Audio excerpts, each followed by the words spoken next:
వర్మ గారు నమస్తే అండి. నమస్తే అండి. సార్ ఇప్పుడు ఈ మధ్యన రీట్స్ గురించి బాగా డిస్కషన్ జరుగుతూ ఉంది. ఈ రియల్ ఎస్టేట్ ఇన్వెస్ట్మెంట్స్లో ఉన్న వాళ్ళకి ఈ రీట్స్ గురించి కంప్లీట్ పిక్చర్ ఇస్తే దాని డీటెయిల్స్ ఏంటో చెప్తారా? ఓకేనండి. రీట్స్ అనేది రియల్ ఎస్టేట్ ఇన్వెస్ట్మెంట్ ట్రస్ట్ అండి. ఇది సెబీ ఆధ్వర్యంలో ఉంటుందండి. రెగ్యులేటర్ ఇక్కడ సెబీ ఉంటారు. బేసిక్గా మనకి మ్యూచువల్ ఫండ్స్కి యాంఫీ అని ఉంటుందండి, association of mutual funds of India అని ఉంటుంది. అలాగే రీట్స్కి సెబీ లైసెన్స్ తీసుకుని సేమ్ స్టాక్స్ ఎలా అయితే లిస్ట్ చేస్తారో ఎన్ఎస్సి బిఎస్సిలో రీట్స్ కూడా లిస్ట్ చేయొచ్చండి.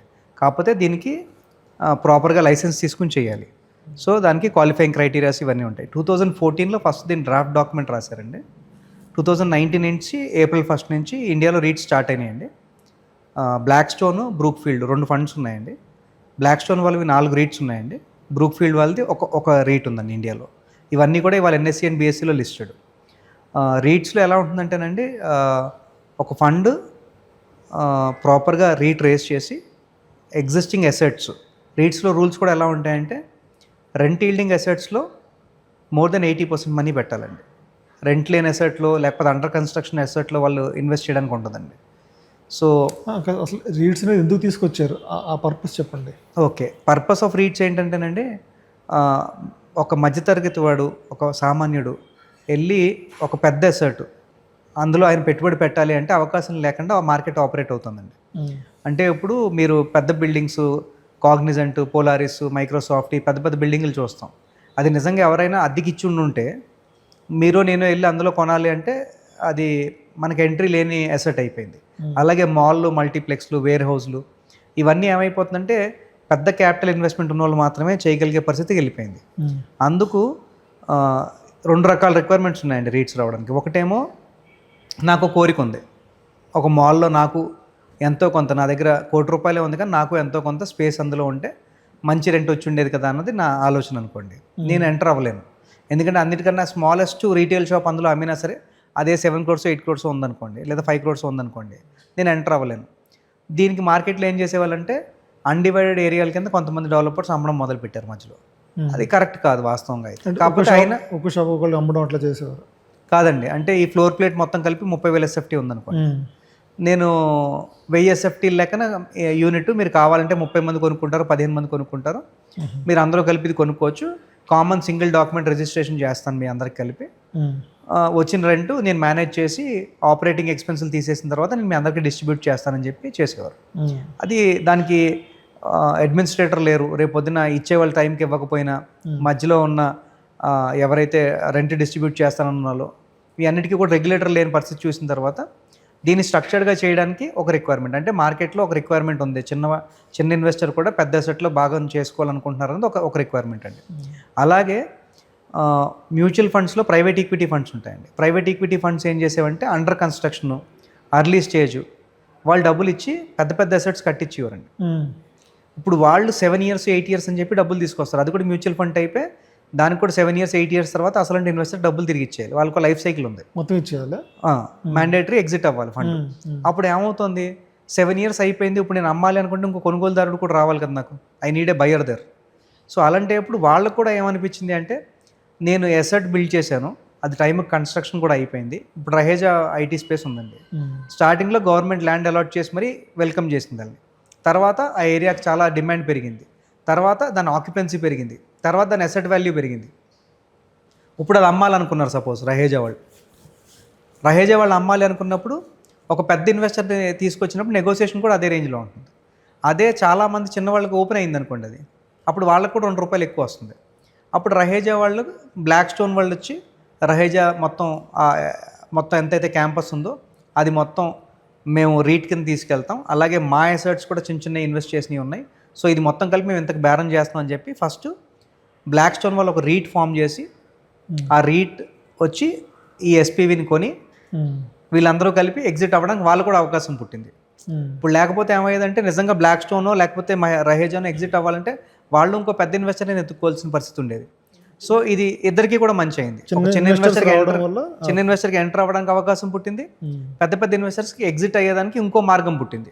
సో ఇది చాలా ట్రాన్స్పరెంట్గా సెబీ ఆధ్వర్యంలో అవుతుంది కనుక మీకు అక్కడ రెగ్యులేటర్ కూడా ఉన్నారు కనుక నమ్మకం కూడా బాగుంటుంది. సో రీట్ అనేది ఏంటి అంటే మామూలు భాషలో చెప్పాలి అంటే ఒక కంపెనీలో షేర్లు ఎలా ఉంటాయో ఒక ఎసెట్లో షేర్లు రీట్స్ అయిపోయినాయి అనమాట. ఇప్పుడు జనరల్గా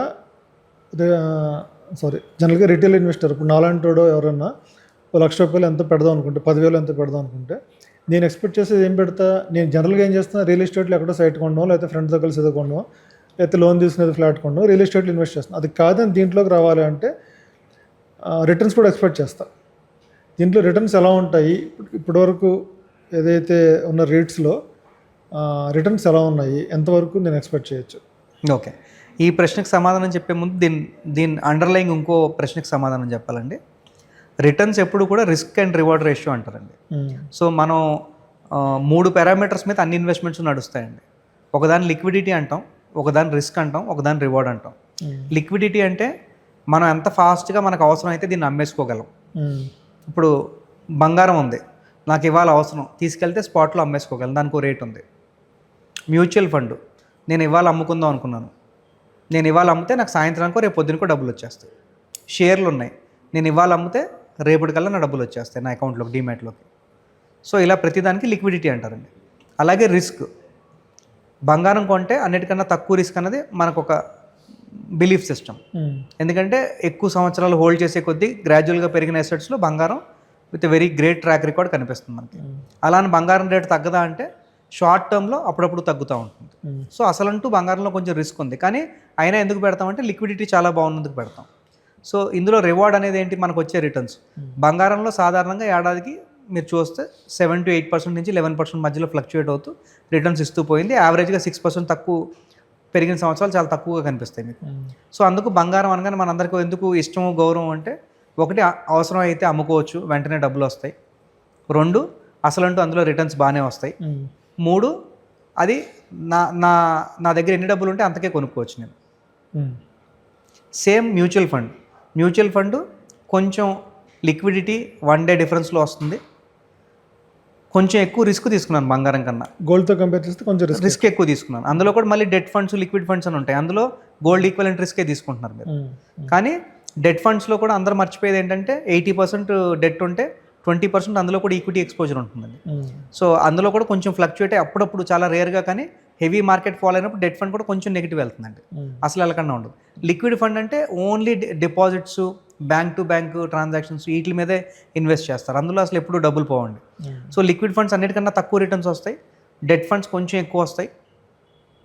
ఈక్విటీ రిలేటెడ్ మ్యూచువల్ ఫండ్స్లో రిటర్న్స్ బాగా వస్తాయి, అలాగే నెగిటివ్ వెళ్ళిపోయే ఛాన్స్ కూడా ఉంది. సో మీరు అన్న ఇందాక ప్రశ్న రిస్క్ అండ్ రివార్డ్ రిలేటెడ్ అండి. సో ఓపెన్ ప్లాట్ కొనుక్కున్నప్పుడు నేను కంప్లీట్ రిస్క్ తీసుకుంటున్నాను. దాని లీగల్ నేనే చూసుకుంటున్నాను, దాని పొజిషన్ నేనే తీసుకుంటున్నాను, దానికి ఫెన్సింగ్ నేనే చేసుకుంటున్నాను, దాని రిలేటెడ్ అన్ని రిస్కులు నేను తీసుకుంటున్నాను కనుక నేను ఎక్కువ సంవత్సరాలు హోల్డ్ చేస్తే చాలా సందర్భాల్లో మనకు మంచి రిటర్న్స్ కనిపించినాయి, ఎక్కువ కనిపిస్తాయి. కానీ లోపల దాన్ని కాపాడుకోవాలి.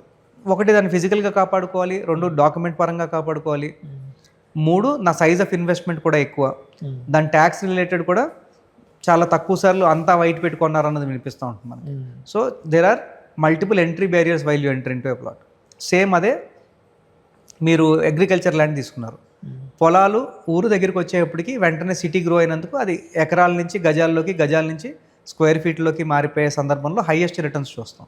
సో ఇందులో మనం హైయెస్ట్ యాక్చువల్గా డిపాజిట్ చేసిన టైం అండి. 2 నాలెడ్జ్, ఇటేపు నుంచి రోడ్ వెళ్తుందా లేదా, లేకపోతే ఓవరాల్ ఈ జోను. ఇదివరకు కొండాపూర్ కొన్నోళ్ళు, లేకపోతే కోకాపేట కొన్నోళ్ళు జూబ్లీహిల్స్ నుంచి ఎంత దూరం ఉంటుంది, దీని ఫ్యూచర్లో రోడ్లు కనెక్ట్ అవుతాయని కొన్నోళ్ళు ఒక ఇవాల్యుయేటెడ్ వ్యూలో కొన్నోళ్ళు అండి.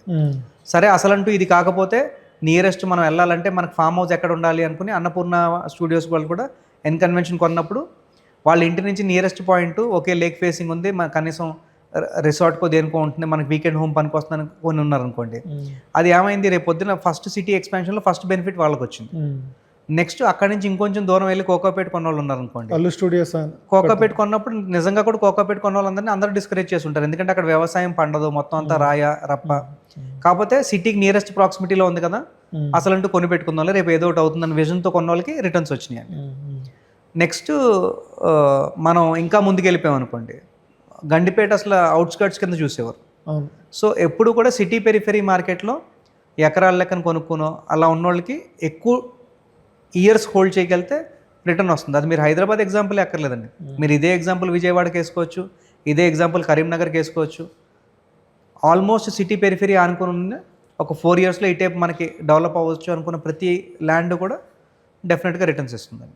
ఆ ఊరు ఉన్న పొటెన్షియాలిటీని బట్టి అక్కడ ఆ పాకెట్కి అదే పర్ఫామ్ చేస్తుంది. సెకండ్ ఏంటంటే సిటీ లోపల కోర్ ఏరియాలో సడన్గా ట్రేడింగ్ వస్తుందండి. ఒక్కో మార్కెట్ గోల్డ్కి ఫేమస్ అయిపోతుంది, ఒక్కో మార్కెట్ ఫుడ్ అండ్ షాపింగ్ మాల్స్కి ఫేమస్ అయిపోతుంది. ఇవన్నీ జనరలీ ఆ చుట్టుపక్కల ఉన్న కమ్యూనిటీస్ని బట్టి క్రియేట్ అవుతుందండి అక్కడ. అలాంటప్పుడు మనం దాన్ని కమర్షియల్ వాల్యూలో చూస్తాం. అలాంటప్పుడు కూడా మెయిన్ రోడ్ ప్రాపర్టీస్ హోల్డ్ చేసిన వాళ్ళకి ఎక్కువ డబ్బులు వస్తాయి, రోడ్డుకి second and third properties hold చేసిన వాళ్ళకి కొంచెం తక్కువ వస్తాయి. దీన్ని కంపేర్ చేసి చూసినప్పుడు ఇందులో నుంచి రీట్స్లోకి ఎవరు వెళ్తారని మీ ప్రశ్న. ఎవరు వెళ్తారు? సో రీట్స్లోకి వెళ్ళేటప్పుడు వాళ్ళు రిస్క్ తగ్గించుకుంటున్నారు. ఏ విధంగా తగ్గించుకుంటున్నారు అంటే సెబీ అప్రూవ్డ్ ఒక మనిషి ఆయన వెళ్ళి లైసెన్స్కి అప్లై చేశాడంటే వాళ్ళ డ్యూ డెలిజెన్స్ ఆల్రెడీ అయింది, ఆ సంస్థ రిలేటెడ్ డ్యూ డెలిజెన్స్ అయింది. వాళ్ళకి ఒక ఫైనాన్షియల్ డిసిప్లిన్ ఉందా లేదా, వాళ్ళకి ఒక నాలెడ్జ్ ఇదివరకు ఏమన్నా చదువుకొని వచ్చారా లేదా, దీని ముందు ఏమైనా అసెట్స్ మేనేజ్ చేశారా లేదా, ఏ ఎక్స్పీరియన్స్తో వాళ్ళు లైసెన్స్కి అప్లై చేశారన్న ఒక బేసిక్ డ్యూ డెలిజెన్స్ సెబీ చేసిందండి. నెక్స్ట్ వాళ్ళు తీసుకునే అసెట్ కూడా డ్యూ డెలిజెన్స్ అయిందండి. ర్యాండమ్గా వెళ్ళిపోయి ఓపెన్ ల్యాండ్ కొనలేరు, రెంట్ ఈల్డింగ్ అసెట్ కొనాలి. ఒక ప్రాపర్టీ రెంట్ వరకు వెళ్ళింది అంటే దాని ముందు జిహెచ్ఎంసీ అప్రూవల్స్, ఆ రిలవెంట్ ఎక్కడ ఏ సిటీలో ఉంటే దాని మున్సిపల్ అప్రూవల్స్, తర్వాత దాని రిలేటెడ్ టెక్నికల్ అప్రూవల్స్, అంటే బ్యాంకర్ కూడా లోన్ ఇవ్వాలి అంటే వాళ్ళు డీవియేషన్ కట్టారా లేదా, దాని తర్వాత టెనెంట్ వచ్చే ముందు నాకు ఆక్యుపెన్సీ సర్టిఫికేట్ వస్తుందా అని అన్నప్పుడే పెద్ద టెనెంట్ వస్తాడు. సో రీట్స్లో ఇన్వెస్ట్ చేసేటప్పుడు యూజువల్లీ అన్ని పెద్ద క్యాంపసెస్ ఉంటాయండి. రహేజా వాళ్ళు లాంచ్ చేసిందేమో Mindspace related, Blackstone వాళ్ళ మధ్య లాంచ్ చేసిందేమో నెక్సస్ అనేది మాల్స్ రీటైల్ స్పేసెస్. సో వీళ్ళందరూ కూడా పెద్ద అసెట్స్ ఎప్పుడైతే కొన్నారో అసెట్కి డ్యూ డెలిజెన్స్ అయింది, ఆ టెనెంట్కి డ్యూ డెలిజెన్స్ అయింది ఎంతో కొంత. ర్యాండమ్గా రహేజాలో మరీ చిన్నోళ్ళు వెళ్ళిపోయి రెంట్ అడిగితే మీరు 12 నెలలు డిపాజిట్ కట్టండి అంటే ఎవరంటే వాళ్ళకి ఇచ్చి ఉండకపోవచ్చు. సో టెనెంట్ కూడా ఎంతో కొంత ఫిల్టర్ అయి ఉంటాడు కదా. సో వీళ్ళు ఇందులో రిస్క్ తగ్గించుకున్నారు. అందుకు ఎగ్జాక్ట్గా ఒక ప్లాట్ పరిగెట్టినంత ఫాస్ట్గా రీట్ పరిగెడుతుందంటే మేబీ రాంగ్ రిటర్న్స్ వచ్చి ఉంటాయి దాంతో కంపేర్ చేస్తూ. కానీ వీళ్ళు రిస్క్ తగ్గించుకున్నారు, ట్రస్ట్ పెంచుకున్నారు. నెక్స్ట్ రీట్స్లో కూడా 3 రకాల రిటర్న్స్ వస్తాయండి. ఒకటేమో రెంటల్ వచ్చిన దాంట్లో 90% మ్యాండేటరీ డివిడెండ్ డిస్ట్రిబ్యూషన్ కింద ఇవ్వాలండి, రీట్స్లో రూల్ అది. 80% రెంట్ ఈల్డింగ్ అసెట్ మ్యాండేటరీ, వాళ్ళు ఎప్పుడు కూడా అట్ పోర్ట్ఫోలియో లెవెల్ ఇన్వెస్ట్ చేసి ఉంటారు. అప్పుడప్పుడు ఆక్యుపెన్సీస్ పడిపోయినా వాళ్ళ ఎఫర్ట్ అంతా కూడా 80% పైన ఆక్యుపెన్సీ ఉండేది చూసుకోవాలి, రీట్ బాధ్యత. సో మీకు రెంట్ డివిడెండ్ రూపంలో వస్తుంది, ఐడిల్ మనీ ఏమైనా ఉంటే దాని మీద ఏమైనా ఇంట్రెస్ట్ ఎక్రూడ్ కానీ ఏమైనా ఉంటే అవి వస్తాయి. ఇవి రెండు కాకుండా రీట్ ఎప్రిషియేట్ ఎందుకు అవుతుంది అంటే ప్రతి 2 yearsకి 3 yearsకి 5 yearsకి ఒకసారి 1 yearకి ఒకసారి 5% రెంట్ ఇంక్రీజ్ అనో, లేకపోతే 3 ఏళ్ళకి ఒకసారి 15% రెంట్ ఇంక్రీజ్ అనో ఉందనుకోండి, దాన్ని బట్టి క్యాపిటల్ ఎప్రిసియేషన్స్ ప్లస్ ఈ రెంట్ స్లాబ్ జంప్ అయినందుకు అందులో క్యాపిటల్ ఎప్రిసియేషన్ వస్తుందండి. క్యాపిటల్ ఎప్రిసియేషన్ యావరేజ్గా లాస్ట్ 2 yearsలో రీట్స్లో యావరేజ్గా 12-13% నుంచి 15% వరకు ఇచ్చిన రీట్స్ కూడా ఉన్నాయండి. అది కాకుండా మళ్ళీ 6-7% వీళ్ళు రెంటల్ డిస్ట్రిబ్యూట్ చేశారు. సో రీట్స్ కూడా అబౌట్ 20%, 15-18%, 15-22% మధ్యలో రీసెంట్గా పర్ఫామ్ చేసినాయి. ఎగ్జాక్ట్గా ఇలాగే ఉంటాయంటే మళ్ళీ అది రాంగ్ పారామీటర్ అండి, ఎందుకంటే రీట్ కొనుక్కునే ముందు చాలా జాగ్రత్తలు తీసుకోవాలి. ఇక్కడ ఇంకొక డౌట్, ఇప్పుడు నేను ఒక ల్యాండ్ కొన్నాను, దాని రేట్ పెరిగిందంటే నా క్యాపిటల్ పెట్టింది పెరిగింది. అలాగే అదే ఇన్వెస్ట్మెంట్ రీట్స్లో పెట్టాను, రీట్స్లో పెట్టిన ప్రాపర్టీ కూడా పెరిగింది. ఇప్పుడు రహేజ్ ఐటీ పార్క్ ఉందనుకోండి, వాళ్ళు కన్స్ట్రక్ట్ చేసిన టైంకి ఇప్పటికి దాని వాల్యూ పెరిగి ఉంటుంది కదా, దాని వాల్యూ ఈ క్యాపిటల్కి ఏమైనా యాడ్ అవుతుందా పెరిగిన వాల్యూ? సో 2 టైమ్స్లో యాడ్ అవుతుందండి. ఒకటి, మీరు ఎప్పుడైతే 4-5 years హోల్డ్ చేశారో వీళ్ళు ఎవ్రీ 1 yearకో ఎవ్రీ 3 yearకో రెంటల్ ఎస్కలేషన్ క్లాజ్ పెట్టుంటారండి. సో రెంట్ పెరిగినందుకు మీ ఈల్డ్ పెరిగినందుకు నెక్స్ట్ బయర్ కూడా ఇంకో రూపాయి ఎక్కువ పెట్టి కొనడానికి మీకు మార్కెట్లో రెడీ అయిపోయారు. 2 ఫండమెంటల్స్ అంటారండి. అంటే చాలామంది ఎలా చూస్తారంటే బుక్ వాల్యూ ఉంటుంది షేర్లో, మార్కెట్ వాల్యూ ఉంటుంది. కొన్ని స్టాక్స్ ఓన్లీ బుక్ వాల్యూ చూసి ఈ స్టాకు ఈ పలానా అసెట్ హోల్డ్ చేస్తుంది, రేపు పొద్దున్న నిజంగా ఇది అమ్ముతారు అంటే మాత్రం దీని వాల్యూ ఒకసారి జంప్ అవుతుందని చెప్పి ఒక రీసెర్చ్ అనలిస్ట్ చెప్తాడు. సో రీట్స్లో కూడా లాంగ్ టర్మ్ హోల్డ్ చేయాలనుకున్న వాళ్ళు మంచి క్వాలిటీ అసెట్స్లో ఇన్వెస్ట్ చేసి ఎక్కువ హోల్డ్ చేసుకుంటారండి. ఇప్పుడు నేను ఒక రీట్ కొనే ముందు చూశాను, ఓకే వీళ్ళు మైండ్ స్పేస్ రీట్ ఇది హైదరాబాద్లో ఉన్న Mindspace Raheja IT park one of the asset they are holding. అందులో 70% ఆక్యుపెన్సీలోనే ఇంత రెంట్ వస్తుంది. చుట్టుపక్కల నాకే తెలుస్తుంది ఇంకా రెంట్ పెరుగుతుందని. ల్యాండ్ వాల్యూ కూడా కంటిన్యూ అప్రిషియేట్ అవుతుంది. గవర్నమెంట్ ఆప్షన్ చేసినప్పుడు ఇంకా రేట్ పెరిగింది. కాకపోతే ఇది ఇమీడియట్గా బుక్ వాల్యూలో కనిపించదు. సో నేను ఇది 5 ఏళ్ళు హోల్డ్ చేద్దాం అనుకుంటున్నాను. సో నేను హోల్డ్ చేస్తే ఏదో టైంలో దీనికి ఎగ్జిట్ వస్తుంది, వచ్చినప్పుడు అప్రిసియేషన్ నాకు కూడా వస్తుంది. ఇలా చూసుకుంటాను. తర్వాత అసలు మార్కెట్లో ఉన్న రీట్స్ ఏంటి, దేంట్లో ఇన్వెస్ట్ చేస్తే మంచిది, ఎన్ని రకాల రీట్స్ ఉన్నాయి మార్కెట్లో యాజ్ ఆన్ టుడే నాకు తెలిసి 5 రీట్స్ లిస్టెడ్ ఉన్నాయండి. 2 కూడా NSE BSEలో లిస్టెడ్ కనిపిస్తాయి మీకు. అందులో 4 REITs backed up by Blackstone అండి. బ్లాక్ స్టోన్ వాళ్ళు లైసెన్స్ తెచ్చుకున్న తర్వాత వాళ్ళు అసెట్స్ని తీసుకుని వాళ్ళు మేనేజ్ చేసి వాళ్ళు దాన్ని రీట్ కింద ఫ్లోట్ చేసి ఇచ్చిన అసెట్స్ 4 అండి. ఏ పేర్లు ఏమన్నా తెలుసు, అంటే రీట్స్ పేర్లు NSE BSEలో ఇంక్లూడింగ్ నేమ్స్ రిఫ్లెక్ట్ అవుతాయండి. మైండ్ స్పేస్ వాళ్ళది ఒక రీట్ ఉందండి, నెక్సెస్ మాల్స్ ఒక రీట్ ఉందండి. అలాగా ఏ అసెట్లు అయితే ఇన్వెస్ట్ చేశారో ఆ డెవలపర్ పేరు వీళ్ళ పేరు కలిపి రీట్ పేరు ఫ్లోట్ చేస్తున్నాయండి. ఓకే, నెక్స్ట్ ఒక రీట్ వచ్చేసి బ్రూక్ఫీల్డ్ ఉందండి. దాని పేరే బ్రూక్ఫీల్డ్ రీట్ ట్రస్ట్ అని చెప్పి ఉంటుందండి. పేరులోనే బ్రూక్ఫీల్డ్ కనిపించేస్తుంది కదా. నేను ఇప్పుడు గూగుల్లోకి వెళ్ళి సెర్చ్ కొడితే అవైలబుల్ రీట్స్ ఏంటంటే నాకు లిస్ట్ వస్తుంది. లిస్ట్ గూగుల్లోనే వస్తుంది మీకు. NSE BSEలోకి వెళ్ళి ఎగ్జిస్టింగ్ రీట్స్ సెర్చ్ చేస్తే అందులో కూడా వస్తుంది. నేను ఇన్వెస్ట్ చేద్దాం అనుకుంటున్నాను, మినిమం ఎంత చేయొచ్చు, మ్యాక్సిమం ఎంత చేయొచ్చు, ఎలా ఇన్వెస్ట్ చేయాలి? ఇదివరకు లిమిట్ 50,000 లక్ష రూపాయలు అలా ఉండేదండి. రీసెంట్గా అది కూడా తగ్గించి 15,000 వరకు తీసుకెళ్లారు. రీట్స్ అనేవి యూనిట్స్లో అవైలబుల్ ఉంటాయండి. మినిమం లాట్ సైజ్ అని ఉంటుంది. మినిమం లాట్ సైజ్ ఇన్వెస్ట్మెంట్ ఇవాళ 15,000 నుంచి స్టార్ట్ అండి. అదే 15,000 అంటే 15,000 అది ప్రతి రీట్కి మారుతూ ఉంటుంది. సో మీరు రీట్ ఇనీషియల్గా దాని గురించి బ్రౌజ్ చేసినప్పుడే మీకు తెలుస్తుంది మినిమం లాట్ సైజ్ ఎంత, యావరేజ్గా ఎంత క్యాపిటల్తో మీరు స్టార్ట్ చేయగలరు అని ఉంటుంది. Least investment as on today మనం మాట్లాడే ఇవాళ రోజులో చూస్తే 15,000 నుంచి రీట్ ఇన్వెస్ట్మెంట్ స్టార్ట్ అవుతుందండి. And minimum lot size consider చేసి చెప్తున్నాను ఇది. అంటే ఇప్పుడు నేను ఒక 1 lakh ఇన్వెస్ట్ చేశాను అనుకోండి ఏదో ఒక రీట్లో, నాకు నచ్చిన దాంట్లో. నేను రెంట్ అంటే ఆన్ యావరేజ్ నాకు వచ్చే వాళ్ళకి వచ్చే రెంట్లో నాకు ఎంత షేర్ వస్తుంది? అదేమన్నా 90% of overall rent collected distribute చేయాలండి. అంటే వాళ్ళు ఉన్న ఎంత స్క్వేర్ ఫీట్? ఇప్పుడు సపోజ్ 1 కోటి రూపాయలు రీట్ ఉందండి. అందులో 80 లక్షలు మినిమం ఇన్వెస్ట్ చేసి ఉండాలి. ఆ 80 లక్షలకి కలిపి 8 రూపాయలు డివిడెంట్ వచ్చింది అనుకుందాం, రెంట్ వచ్చింది. వచ్చిన 8 రూపీస్లో 10% దాటి వాళ్ళు ఉంచుకోవడం కానీ ఆపరేషనల్ ఎక్స్పెన్సెస్ కానీ చేయడానికి ఉండదండి. సో 90% ఆఫ్ 8 రూపీస్ డిస్ట్రిబ్యూట్ చేయాలండి. ఇప్పుడు జనరల్గా రీట్స్లోకి ఎందుకు రియల్ ఎస్టేట్లోని కిక్ ఏంటంటే మనం చాలా స్టోరీస్ ఉంటుంటాం. అక్కడ ఏదో కొన్నాము, అది 3 ఏళ్లలో అది 1 కోటి రూపాయలు కొంటే 10 కోట్లు అయిపోయింది. ఈ కిక్ ఉంటుంది. రియల్ ఎస్టేట్లో ఎక్కువ మంది రావడానికి కూడా కారణం అదే. ఎక్కడో మాది అంతకుముందు ఎప్పుడో ఊరవతలు వెళ్ళి కొన్నాడు మా ఫ్రెండ్, నన్ను కూడా కొనమన్నాడు, నేను కొనలేదు, కానీ ఇప్పుడు అది 1 కోటి రూపాయలకి కొన్నాడు, అది 10 కోట్లు అయిపోయింది. ఈ కిక్ ఉంటుంది. అందువల్ల మనం కూడా మంచి పట్టుకుంటే. కానీ దీంట్లో కిక్ ఉంటుందా ఈ రీట్స్లో? సో రీట్స్లో కొంచెం ఇన్వెస్టర్ ప్రొఫైల్ కొంచెం మారుతుందండి. అల్ట్రా షార్ట్ టర్మ్ ఆలోచించే, ఎక్స్ట్రాడినరీ రిటర్న్స్ ఆలోచించే వాళ్ళు అప్పుడు కూడా వెళ్ళి ఓపెన్ ల్యాండ్లోనే ఇన్వెస్ట్ చేయాలండి. కానీ వాళ్ళకి టికెట్ సైజ్ ఎక్కువ. ఇప్పుడు ఊరు బయటికి వెళ్ళి కొన్నా, మీరు ఎకరం కొనాలన్నా లేదా ప్లాట్ కొనాలన్నా టికెట్ సైజ్ మీరు అన్నట్టు 1,00,000 రూపాయలు పెట్టి వెళ్ళిపోలేరు కదండి. ఏదో చాలా చిన్న చిన్న ఊర్లో మీకు ఇప్పుడు కూడా దొరకచ్చు, ఎకరం 1/2 ఎకరం 1,00,000 రూపాయలు దొరకచ్చు. కాకపోతే అక్కడ అంత గ్రోత్ స్టోరీస్ వినిపించవు. సో రీట్స్లోకి వచ్చే వాళ్ళు 2 కేటగిరీస్లో వస్తారండి. ఒకటి కొంచెం ఏజ్ రిటైర్మెంట్ దగ్గరికి వెళ్ళి, లేదా స్టేబుల్ ఇన్కమ్ ఎక్స్పెక్ట్ చేసి మెచ్యూర్డ్ ఇన్వెస్టర్ ఎవరైనా సరే, it can be youngster also. వాళ్ళకి రిస్క్ తీసుకోవాలని లేదు. వాళ్ళు ఏం చూస్తారంటే, నేను వెళ్ళి ఒక అన్డివైడెడ్ ఫ్లోర్ ఎక్కడో తీసుకుని ఆ డెవలపర్ మీద డిపెండ్ అయ్యి దాని మీద ఉండే బదులు నేను రీట్స్లో తీసుకుంటే 5.5% నాకు రెంట్ వస్తుంది యావరేజ్గా, లేదా 4.5 to 6% మధ్యలో ఫ్లక్చుయేట్ అవుతుంది. అది కాకుండా ట్రాన్స్పరెంట్గా నిజంగానే క్యాపిటల్ అప్రిషియేట్ అయితే నిజం చెప్తున్నారు. ఇప్పుడు ఇందులో మెయిన్ ప్రొఫెషనలిజం అండి. సో ఆ అప్రిసియేషన్ కూడా విజిబుల్గా కనిపిస్తుంది. నేను ఇవాళ అమ్మితే రేపు పొద్దున కొనుక్కోవడానికి బయర్ రెడీగా కనిపిస్తున్నాడు అక్కడ నాకు. సో నాకు యావరేజ్గా ఒక 18 to 22%, 16% ఓవరాల్ 2 కలిపి నాకు రిటర్న్స్ కనిపిస్తుంది. ఆ రోజున ట్రాక్ చూసుకుంటూ ఉంటారు, లాస్ట్ 1 year ఎంత పెరిగింది, 2 year ఎంత పెరిగింది, అంతా డేటా ఓపెన్. సో రీట్కి వెళ్ళే ఇన్వెస్టరు ఫస్ట్ చూసేది సేఫ్టీ, నెక్స్ట్ చూసేది moderate to decent returns.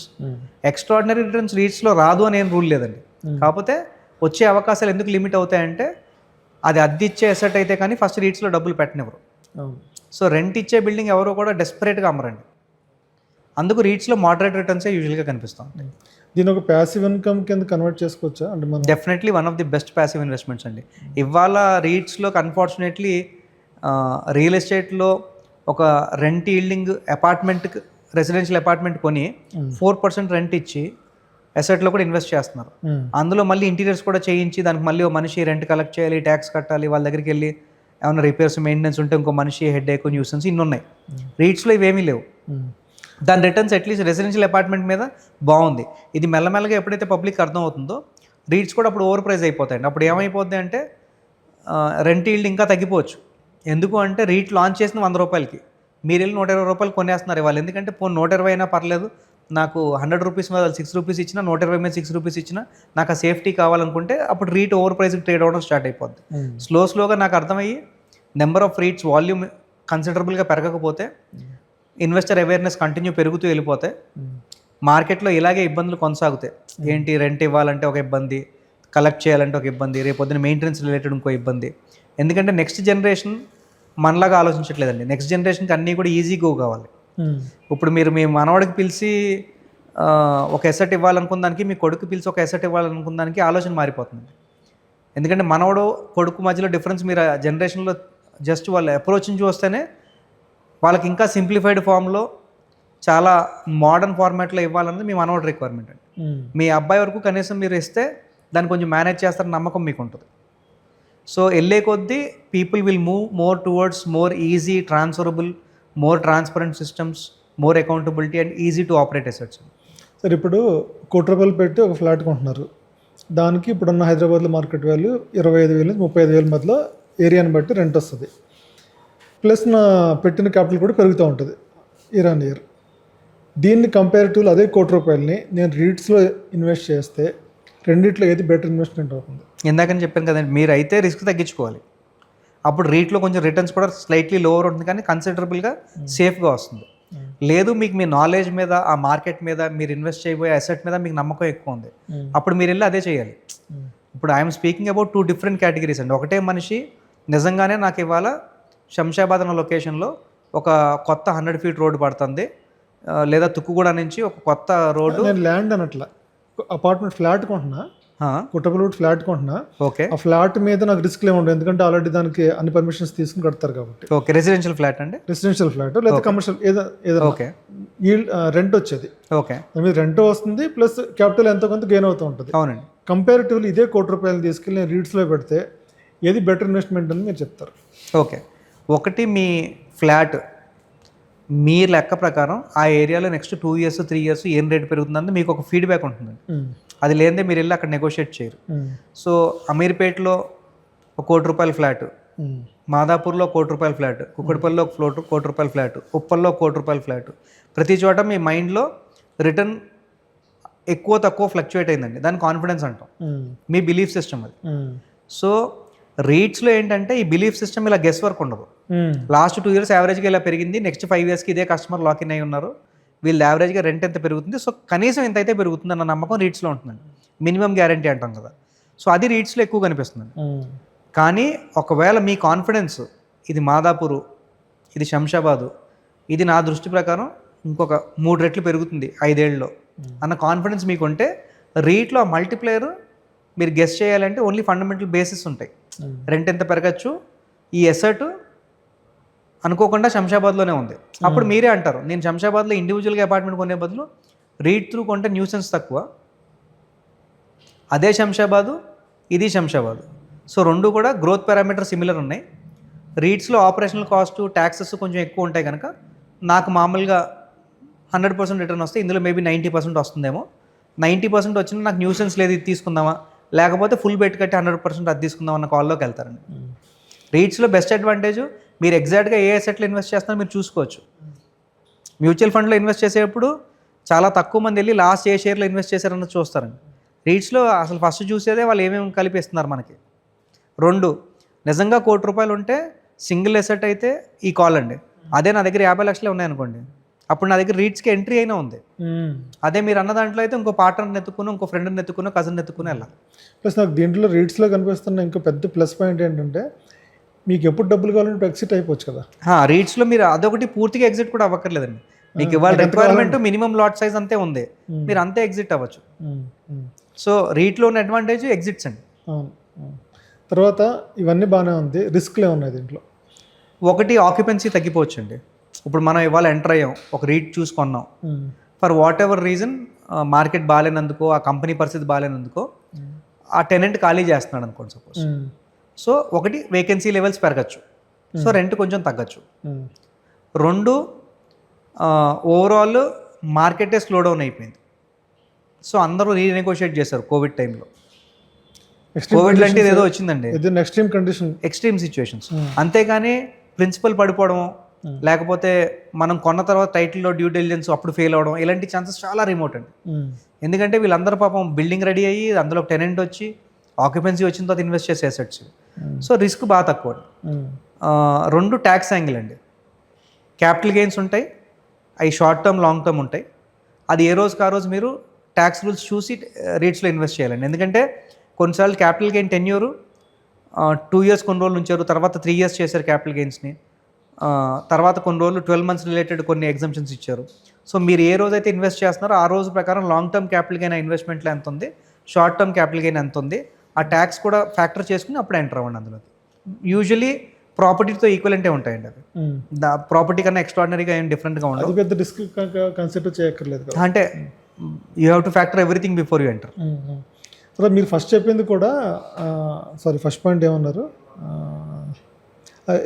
Occupancy తగ్గిపోతే. మీరు ఫస్ట్ చెప్పిన పాయింట్ ఆక్యుపెన్సీ తగ్గిపోతే అంటున్నారు కదా, అది కూడా చాలా లెస్ కదా, చెప్పలేమండి. ఇప్పుడు సపోజ్ మీరు ఒక మాల్ ఇన్వెస్ట్మెంట్ ఉందనుకోండి, రీట్స్లో మాల్స్ కూడా ఉన్నాయి కదండి, మాల్ ఇన్వెస్ట్మెంట్ చేశారు మీరు, మాల్లో lock-in period let's assume 5 year lock-in పెట్టే ఇచ్చారనుకున్నాం అందరికీ. మీరు ఆల్రెడీ 3rd year తర్వాత ఎంటర్ అయ్యారు, రీట్ వాళ్ళు కొన్న 3rd year తర్వాత మీరు ఎంటర్ అయ్యారు మార్కెట్లో, దానిది ఇంకా లాకిన్ అయిపోవచ్చింది. దాని ముందు దీనికన్నా చాలా మంచి మాల్ వచ్చింది, అప్పుడు ఒక్కసారి డ్రాస్టిక్గా తగ్గిపోతాయి. ఎందుకంటే మాల్ ఏమైపోయింది, మాల్ ఆ లోపల కూర్చున్నాడు బిజినెస్ ఓనర్, మీకు రెంట్ ఎప్పుడు ప్రశాంతంగా కట్టగలంటే ఆడి బిజినెస్ బాగున్నప్పుడు కట్టగలరు. ఆ రోజు అది రైట్ డెసిషన్ ఆ మాల్లోకి వెళ్ళడం అయింది. కానీ ఇవాళ దానికన్నా మంచి మాల్ ముందు వచ్చేసింది, లేదా దాని ముందు రోడ్ వైండింగ్ అయింది, అటేపు నుంచి ఇంకొకటి ఏదో కొత్త లొకేషన్ ఓపెన్ అప్ అయిపోయింది. సో అలాంటప్పుడు ఈ టెనెంట్ ఇక్కడ ఖాళీ చేసి అక్కడికి వెళ్ళిపోతాను అన్నప్పుడు ఈ ఎగ్జిట్ పెనాల్టీలో మినిమల్లో ఇవన్నీ చూసుకోండి, ఇంటీరియర్స్ వస్తే వదిలేసి వెళ్ళిపోతాయి. సో ఆక్యుపెన్సీ పడిపోయే ఛాన్సెస్ రీటైల్ స్పేసెస్లో ఎక్కువ, ఐటీ స్పేసెస్లో మోర్ ఏ మ్యాక్రో అండి, అంటే market slow down, IT overall industry effect అవ్వడం, ఇలాంటప్పుడు ఆక్యుపెన్సీస్ తగ్గే ఛాన్స్ ఉంటుందండి. కానీ మీకన్నా నాకన్నా ఫాస్ట్గా వీళ్ళు రీఫిల్ చేసుకోగలరు. ఇప్పుడు అదే అసెట్లో నేనున్నాను, మీరున్నాం, మనం 10 మంది కలిపి కొన్నాం, మనం 10 మంది ఫస్ట్ ఒక మాటకు వచ్చేటప్పుడు టెనెంట్ వెళ్ళిపోతాడు. 10 మంది ఓనర్స్ ఉన్న బిల్డింగ్లోకి రావాలంటే టెనెంట్కి కూడా భయం. సపోజ్ అదే రీట్ ఉంది, ఇన్స్టిట్యూషన్తో డీల్ చేస్తున్నాడు, వెళ్తాడు, నాకు ఒక 50 రూపాయలు తక్కువకి ఇస్తే నేను వస్తానండి అంటాడు. ఈయన కూడా చాలా మెచ్యూర్డ్ కాల్ తీసుకుంటాడు ఆ రోజు, ఏమని ఆక్యుపెన్సీస్ ఎలాగే ఉండేట్టుంది, మనకన్నా మోర్ నాలెడ్జబుల్ పీపుల్ కూర్చున్నారు అక్కడ. So they will take a call saying rent తగ్గినా పర్లేదు, మనం ఫస్ట్ రీఫిల్ చేసేసుకున్నాం. సో స్లో మార్కెట్స్ నిజంగా అన్ఎక్స్పెక్టెడ్ మార్కెట్స్ అయినాయి అనుకోండి, overall real estate non perform చేసినప్పుడు కూడా ఇది లోవర్ నాన్ పర్ఫార్మెన్స్లో ఉంటుంది. ఇప్పుడు రియల్ ఎస్టేట్ డౌన్లో ఇప్పుడు నడుస్తున్నా సరే మీకు కమర్షియల్ స్పేస్ రిక్వైర్మెంట్ ఇంకా ఎక్కువే ఉంది హైదరాబాద్లో, కాబట్టి నాకు తెలిసే ఛాన్స్ రాదేమో అని అనుకుంటున్నా. గెస్ వర్క్లు ఉండవు సార్ రీట్స్లో, మీరు అన్నట్టు 80% ఫస్ట్ వాళ్ళ పోర్ట్ఫోలియో లెవెల్లో ఆల్రెడీ లీజ్ చేసేట్టు ఉంటేనే వాళ్ళు రీట్స్లోకి వెళ్తారు. అవన్నీ జనరల్గా బేసిక్ లాకిన్స్ లేని అసలు టెనెంట్ ఉండరు. మీరు రీట్ ఎంటర్ అయిన 5 years 6 years తర్వాత అప్పుడు ఈ ఫ్లక్చుయేషన్స్ చూసే ఛాన్స్ ఉంటుంది. కానీ ఫస్ట్ 4-5 yearsలో అసలు అంటూ రీట్ లాంచ్ చేశారంటే most of the basics are taken care. Sir ఇప్పుడు నేను రీట్స్ ఇన్వెస్ట్ చేద్దాం అనుకుంటున్నాను, దీన్ని ఎలా కొనాలి, ఎప్పుడు కొనాలి? So REITs same demat account ఉంటే, బ్యాంక్ అకౌంట్ లింక్ అయి ఉంటే కనుక bank account through money transfer అవుతుందండి. డీమ్యాట్ అకౌంట్ త్రూ ఎగ్జిక్యూట్ అయ్యి NSE BSEలో రీట్స్ లిస్టెడ్ ఉంటాయండి, ఎవ్రీడే ట్రేడ్ అవుతూ ఉంటాయి. స్టాక్ కొనుక్కున్నట్టే సేమ్ అలాగే కొనుక్కుంటారండి. డీమ్యాట్ అకౌంట్లోకి వచ్చి రీట్ పార్క్ అవుతుందండి. మినిమం లాట్ వాల్యూ అని ఉంటుందండి, 250 units మినిమమ్, 500 units మినిమం ఈ వాల్యూ అని ఉంటుందండి. రీట్ని బట్టి ఆ మినిమం లాట్ సైజ్ ట్రేడ్ అవుతూ ఉంటుందండి. మినిమం లాట్ సైజ్ ఎగ్జిట్ చేసేవాళ్ళు వాళ్ళు ప్రైస్ పెట్టి రేపొద్దున మీరు అమ్ముతూ ఉంటారు. అలా ఎవరో ఒకరు అమ్ముతూ ఉంటారు, ఇంకోళ్ళు ఎవరో కొంటూ ఉంటారు. రోజు ట్రేడ్ అవుతుంది రేట్. నేను షేర్స్ చూసుకున్నట్టు రోజు ఎవ్రీడే దాని క్యాపిటల్ అప్రిసియేషన్ చూసుకోవచ్చు. డివిడెండ్ డిక్లేర్ అయినప్పుడు మీ అకౌంట్లోకి వచ్చి క్రియేట్ అవుతుంది. Very easy to manage asset అండి in terms of transaction, very transparent. ఇదంతా కూడా సెబీ అప్రూవ్డ్ రీట్సే ఉంటాయండి. ఓకే అండి, థ్యాంక్ యూ. వెల్కమ్.